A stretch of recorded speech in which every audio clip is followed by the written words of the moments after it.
Hi folks, welcome to Set Apart Homestead. So today I wanted to kind of do a part two to a rant video I made a few days ago. This is kind of expanding on some of the things that I talked about. Mostly it's just that these things have really been on my mind a lot lately.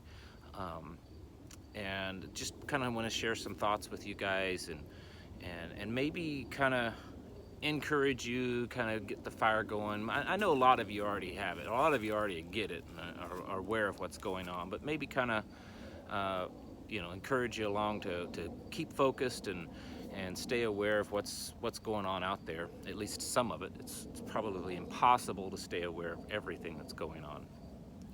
And I think so much of it is affecting and will continue to affect negatively you and I, and which is why we need to be prepared for it.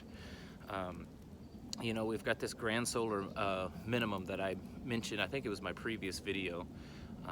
If you haven't seen it, kind of go back and check that one. And I'm going to talk about that more in another video. But, basically, we're going to start seeing more and more food shortages. It's not just me. There's predictions. Even the United Nations and major organizations and groups are talking about that, that in the next, 1 to 5 years that we're going to start seeing, major food shortages.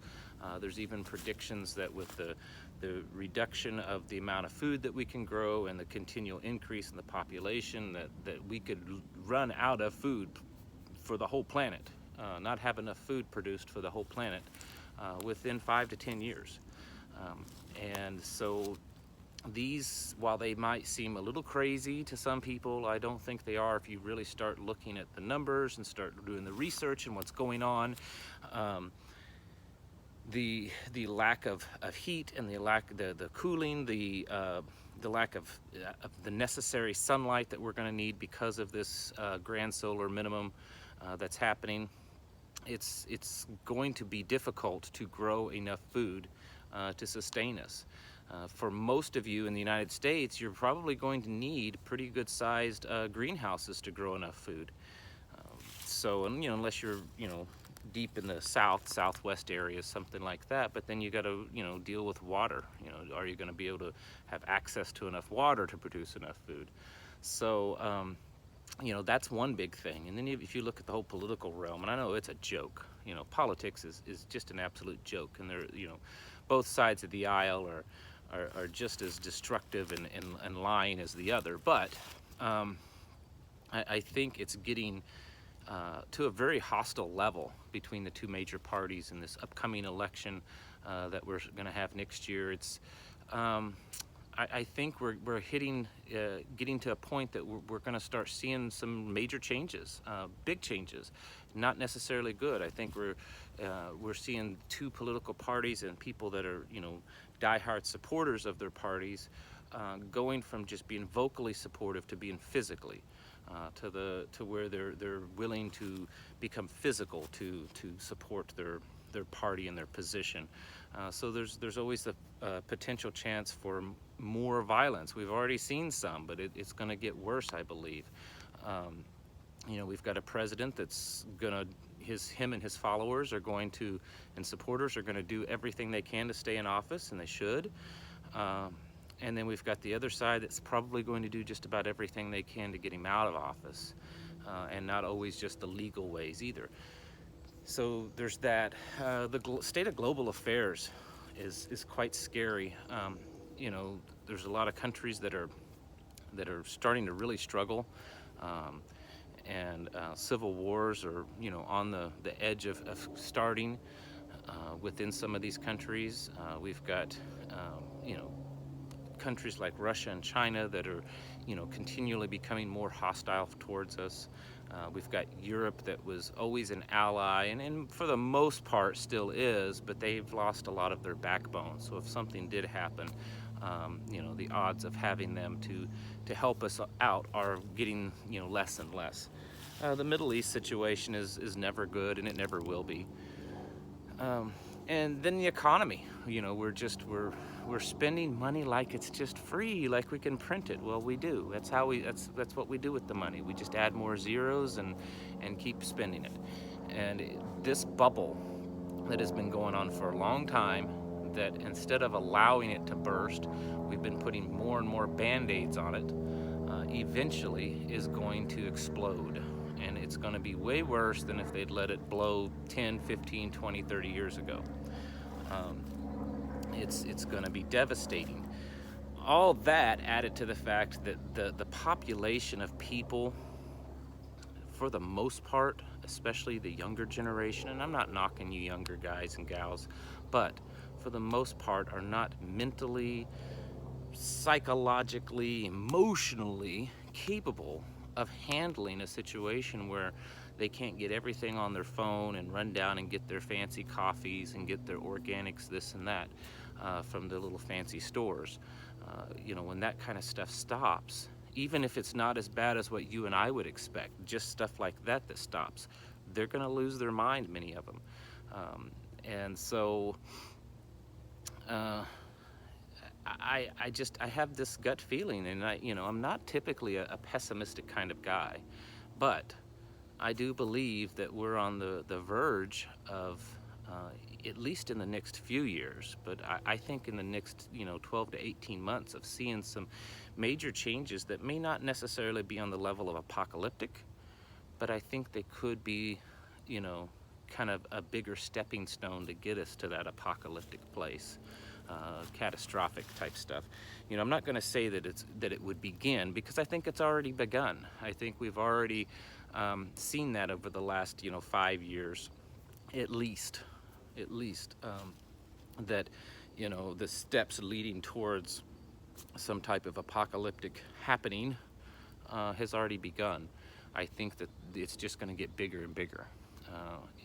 Most likely it's not going to be some just overnight big gargantuan thing that happens. It's probably going to be little by little, and then we wake up one day and realize we've been living in the apocalypse for a few years. The end of the world has been going on for a while now. I think that's probably a better scenario of what's going to happen. So you and I need to continue to be prepared and be steadfast in what we're doing, and to not waver from just getting ourselves and our families physically and mentally ready for what's going to happen, because I am a firm believer that it is going to happen, and it's going to happen soon. I know a lot of people say, well, this kind of stuff happens, and people predict that all the time. Number one, I'm not predicting, but number two, while there has been many things in my lifetime and throughout history that's happened that people could say, well, this is the end times, or this is the apocalypse, I don't think we're seeing as much happening, have seen as much happen as we're seeing now. I think it's all coming together, and it's like this big pressure cooker that's just, every little thing that's happening is adding more heat and more heat and more heat to it, so that it's building pressure much faster and greater than it's ever done before in history. Some very large birds flying over. So I think the chances, the probability of some type of catastrophic happening over in the next few years is very high, very, very high indeed. Whether it's a civil war, which is very possible here in the United States,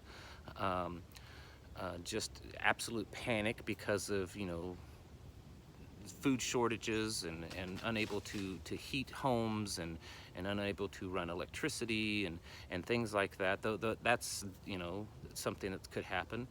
The failing dollar, all of that, or it could just be all of those things combined.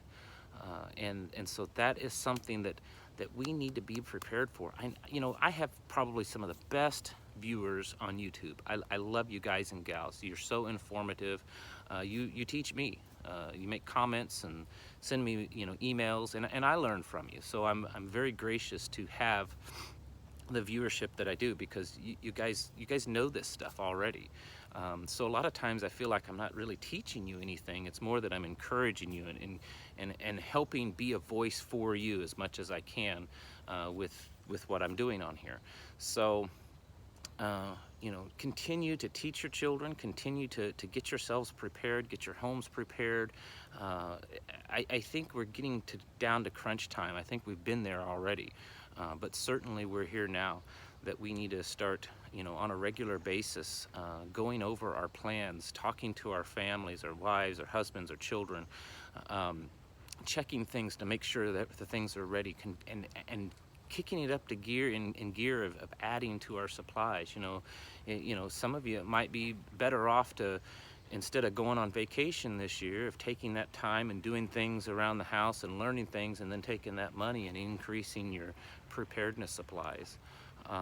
Maybe not everyone in the family would be all on board with that, but if you sit down and explain it to them and teach them what's going on around us, I think they would. If you have any younger teens, preteen, teenagers, it may be a struggle because they're getting stuff on the internet, and a lot of times that stuff is not always correct, and the things that's being directed to their age group is very socialistic. It's very, run to the government and get all the free stuff from the government. And it's your duty to set them straight on that. If you're a parent or a grandparent or an aunt or uncle, you need to help set them straight that that stuff is not realistic. I mean, it sounds great. It sounds great to have free houses and cars and education and health care and free, but it's not realistic. It's never going to happen.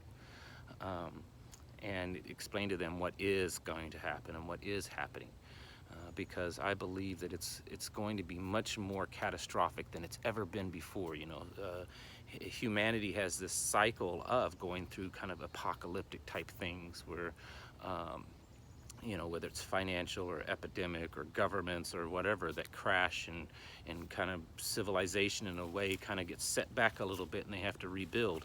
I think it's going to be worse this time than ever before because there's a lot more people, and those people are dependent on a very narrow focused system. Hold on there. My camera froze up for a second. A very finely focused system that works good when everything's good, but when things start to fall around it, it's going to fail, and fail epically. And there's so many more people that exist today that have no concept of being independent and self-sufficient and surviving on their own. We live in a generation that for the first time ever, they just have no concept of what it means to be independent and take care of themselves and kind of tough it out for a while. So I think we're on the verge of something really serious happening. So don't give up. Keep working at it. Keep preparing. Keep growing those supplies. Keep increasing your knowledge and your skills, and encouraging those around you to do the same, especially your loved ones, your close family and stuff. Really do that, because I have a feeling that we could be in for a big one in the next few months to a couple of years. So I could be wrong. I'm not making any predictions, but man, you start reading everything and just look at histories and compare it to now. I think we're in for a doozy. All right, that's about all I have for today. Thank you all for watching, and again, you guys and gals are just awesome, and I love your comments. Keep them coming. I'll catch you in the next video.